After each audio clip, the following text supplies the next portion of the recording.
And now, an Envision Financial podcast with Luke Smith on Canberra's 2CC.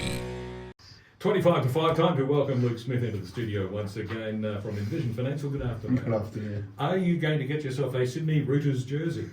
Well, I'm definitely going to. I'm not going to employ the. Pull that mic over a bit closer to your face. I'm not going to employ the person that's done the proofreading on that one. Especially not when you've just gone and highlighted their career change. It's hilarious. Hey, it's quite common. We're talking about Centrelink. The person that does the proofreading there might need to go to Centrelink after that. Yes. Well, as previously promised, today's topic is a follow-up on our recent discussion of the Centrelink Assets Test. And today we're going to talk about the Centrelink Income Test, which is the other big test that you must pass in order to get a Centrelink pension. Exactly. And it's interesting, isn't it? Because both tests are applied to you, but if you fail one of them, you're out. Well, that's exactly right. And you know, so we spoke last week about the asset test, and this is the other side of the two scenarios that you must adhere to apply for age pension benefits. And again, just a quick reminder out of the gates. To be eligible for the age pension, 67 onwards, that is not your retirement age.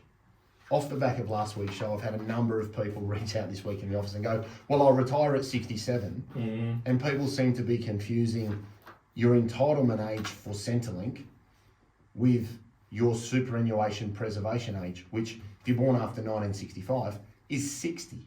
So let's not muddy the two together, because I've had a few people nearly in tears this week because they in their mind had said, well, I'm going to have to work to 67, not realising that they could get their benefits at 60 from a super perspective. Of course, for practical purposes, if you don't really have very much super, you might well have to say that your 67 is your retirement age. Quite possibly. Because you're not likely to get the age pension before that, are you? Exactly right. So the income test is the second part of the assessment that Centrelink make. And what they do is they look at the income that you generate from just about any source of gainful employment. Now, that could include full-time wages, part-time wages, that could include defined benefit pension. So if you've got a CSS, PSS, DFRDB, MSBS pension, you've got an income stream from another super fund that is of a defined nature.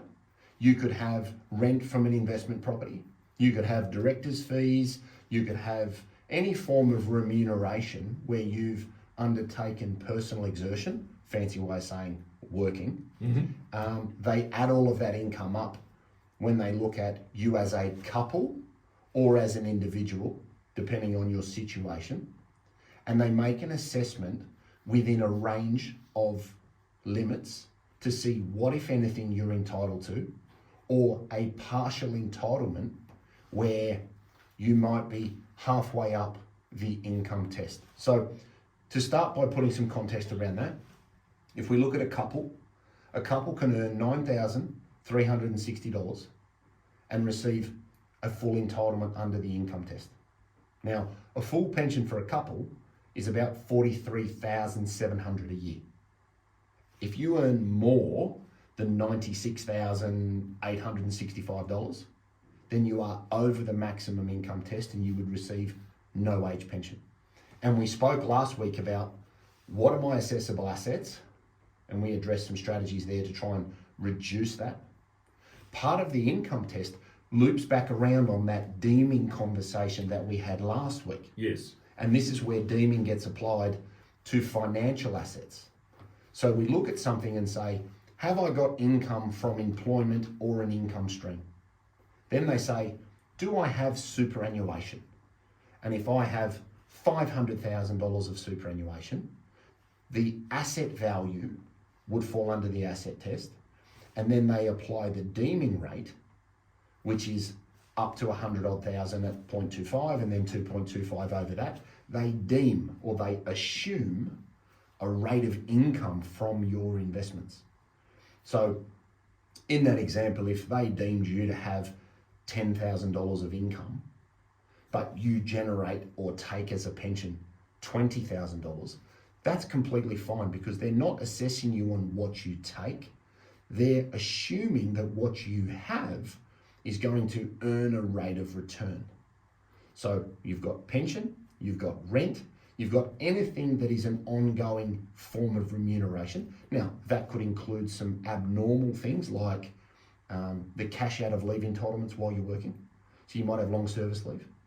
That get cashed out, that's deemed as income. You could even have, from a deeming perspective, a loan. That can fall under deeming rules as well. So you need to be fairly specific around your situation, but we need to put, again, in the context, where do I sit on the asset test? Where do I sit on the income test? And which one will give me the least amount of money? Because you might have super that you draw an income stream from and they deem you at a lesser rate. But you might have assets that are over the threshold. So whilst you might be eligible under the income test because you've earned less than $96,865 as a couple, your total asset level may be more than the $1,012,000 threshold for a couple in that example. So again, it's not this or that, it's a combination of the two, and they are intertwined in a way because of the deeming rules around the assets that you have and any financial asset that you have across various structures. Could be a company, could be trust, super fund. You need to look at what is my total amount of income. So if you were halfway up that test and said, okay, I'm earning, $50,000, I'm about halfway up the income test, then you'd be entitled to a prorated amount of pension of say 21,000, being roughly half of the 43,000 limit for a couple. And the same applies for a single person. If you earn under 5,300, full pension. If you earn over $63,351, income cut out for you. So you've got to look at your situation and say, am I single, am I couple? How am I assessed? And then where do I fit on the income side? Then overlay it with where do I sit on the asset test? And then you work out which one gives you your entitlement calculation. Because a lot of people leap to, I'll get full pension here because I'm only earning this. But you've got assets over here that are in excess of the limit, which knock you out. There's a curious item on this list of things that are considered to be income in the eyes of Centrelink. The bottom of the list says, proceeds from the sale of your home would also be deemed under the income test. So what that is saying to me is that's the proceeds from the sale of the home still constitute an asset, but they're going to deem an income from that asset. Correct. So they're not going to assess you on the actual amount of money you received for selling your home. No, that's right. So let's put an example together there quickly. So I sell my house for 1.5 million. I buy another house for $1 million and I downsize. And that generation of people that have a lot of asset value tied up in their home, they go, well, here's a massive asset. I'm rattling around in here. The kids have all moved out. I'm tired of the gardens and the cleaning and the heating and all the other palaver that comes with a massive place. I'd like to use some of that money to change my lifestyle. Great. Now, you might have a $1.5 million house that's exempt from an asset perspective because the family home's exempt. You downsize, you buy something for $1 million. Now you've got $500,000 of assets that's just fallen in the lap of Centrelink. And they go, oh, are you both age pension age? Yes, we are. And we said last week, if you have a spouse that isn't, you want to think about getting the money into their name in super and not starting a pension because it's exempt. So check out last week's show for that strategy. But they then going to look at that 500,000 and say, okay, that plus whatever else you might have in super could significantly impact your eligibility from a Centrelink perspective. So downsizing might actually be detrimental to your broader cash flow. Because you could have less than 450,000 in super, get the full age pension and have a $1.52 million house. You could downsize thinking you're going to get more money and actually lose some of your entitlement and reduce your net cash flow. And in that example, say you've got the $500,000, it doesn't matter whether you keep it in the bank, buy shares with it, put it into some other investment, it's still going to be deemed in the same way. Exactly right, exactly right. They'll assume you have a rate of return. Now, if you take that money and buy some highly speculative stuff, good on you. If you take that money and throw it in a term deposit and you earn more than the deeming rate, good on you. And what they want is they want to stimulate investment and give you some incentive to say, well, I'll go out and generate more than what you're going to assume I get, so I win. But again, you have to keep in mind that if you're downsizing with a big number, it could actually take all of your Centrelink entitlements away. And if you have medical issues or pharmaceutical requirements and you lose the age pension, that could be quite expensive from a medical standpoint, because one of the big benefits that a lot of people come in, I need that in pharmaceutical stuff, I need $1 of age pension because my medications are really expensive. Just be mindful that whilst the downsizing legislation is great, it's not always great from a Centrelink perspective. Just keep that in mind. All right, what if you take your hypothetical $500,000 and just spend it? If you go on a world trip and the money's gone, it can't be an asset then, can it? No, that's right, because then what you do is you go in and you'd reassess with Centrelink and they'd say, okay, well, what have you got? And if you've gone and spent it, well, good on you. What if you spend it on a very expensive car? Is the car an asset? Car's an asset. But it doesn't produce an income. No, but it falls under the asset test and then might blow up your asset assessment. I like your thinking. I know, but I just wanted to get that Lamborghini after all these years. You know? And that's okay. You can have your Lamborghini. You just might lose the age pension. You can't win, can you? And some might say that's a good thing. They might indeed. But again, that's the thing here, right? It's about looking at the scenario holistically and being comfortable that you're aware of what the likely outcome will be before you go and make that decision to do something like downsizing.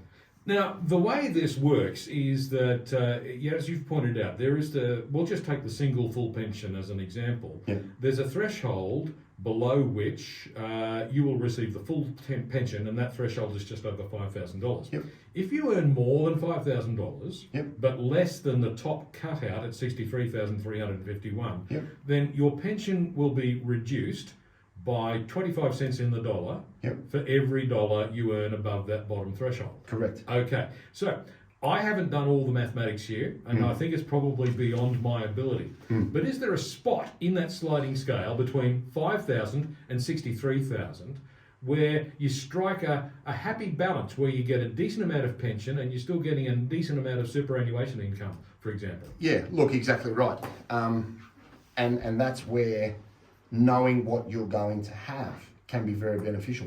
The same example on the asset test side. If you think about how that works, because it's a bit easier for people to picture, you've got $1 million limit, you've got 450 minimum. If you have $450,000 of assets, that will generate about 20 grand of income at 5% that you'd take, because you're over 65 and 5% is the minimum drawing.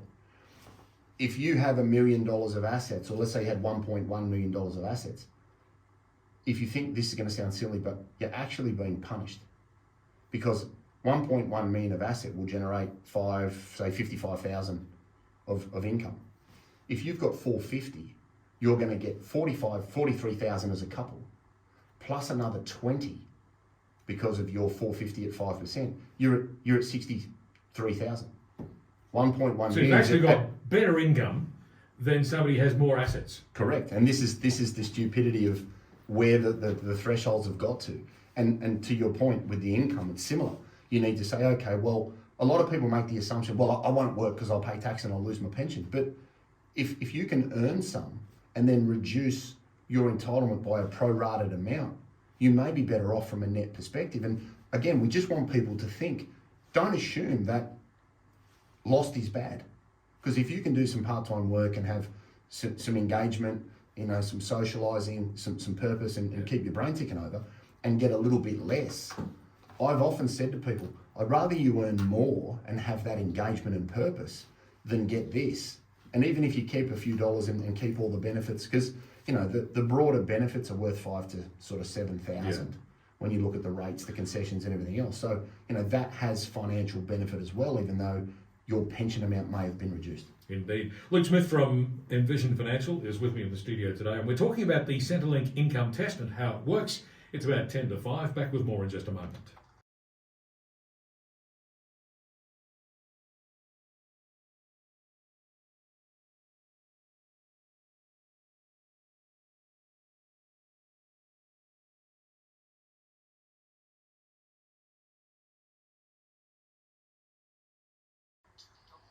7 minutes to 5. It's a Friday afternoon, of course, but you already know that. I say it because every Friday we have Luke Smith from Envision Financial with us in the studio. Today we're talking about the Centrelink income test. It's not as frightening as it sounds. No. There's a little bit of complexity, but Luke, what are the key things for people to remember? Look, the first thing is you need to keep in mind that it's the deemed rate of income from your assets, not what you're taking as a pension. A lot of people come in and go, but I'm taking this much pension, I'm going to be over.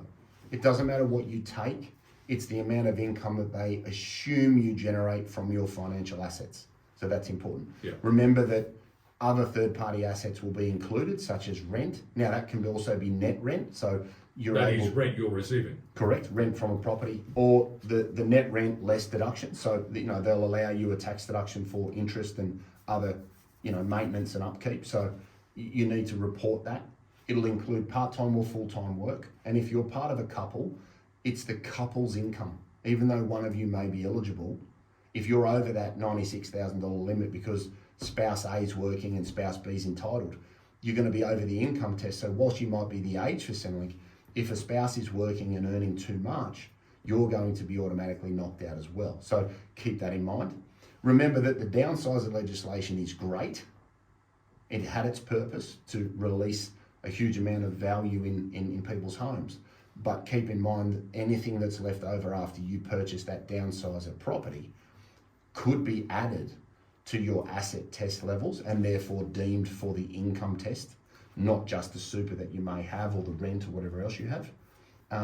Defined benefit income is going to fall under that income test. So if you've got a DFRDB, MSBS, and one of those 4 pensions, that income will be assessed. So again, one spouse may be eligible, but the other spouse has an income that pushes you over. You're going to struggle to show that, as a couple, you can meet that test. And keep in mind that it's the test that gives you the least benefit. You might look great on the income test, but have assets that are over the asset level. Therefore, you miss out. On the flip side, you might have income from working or part-time employment or a defined benefit pension or rent, but you might have assets that are under the asset test and the income test takes you over. So remember, it's the test that gives you the least benefit as to the one that they're going to use. And the final thing to remember is 67 is not necessarily your retirement age. No. It's just the age at which you might be able to get a Centrelink Age Pension Yes. if you're eligible. Yes. You can work until you're 77 if you want, or you can retire when you're 60 if you've got the money. Work till you're 107. But again, 60 for retirement, 67 for Centrelink, they are not the same. Indeed. So, look, where can listeners get more information? Yeah, office number 62604749. We've got envisionfinancial.com.au on the internet. That's Envision with an E. We've got the podcast, The Strategy Stacker. Luke Talks Money on iTunes and Spotify. We've got YouTube. We've got Envision Financial Canberra. You can subscribe to that and get all of the shows and watch it on your phone. And as a client said today, my daughter told me we're on the TikToker, the Strategy Stacker handle there. And these types of considerations in relation to Centrelink are all in a chapter in Smart Money Strategy, your ultimate guide to financial planning, available in all good bookstores. Including some bad ones. Correct. Indeed. It's in every bookstore, and it's online as well. It is. Absolutely. Luke, thanks very much for coming in. See you next week. Luke Smith from Envision Financial back with us in the studio again next Friday afternoon at the same time, when we will address yet another topic on how to do better with managing your financial affairs.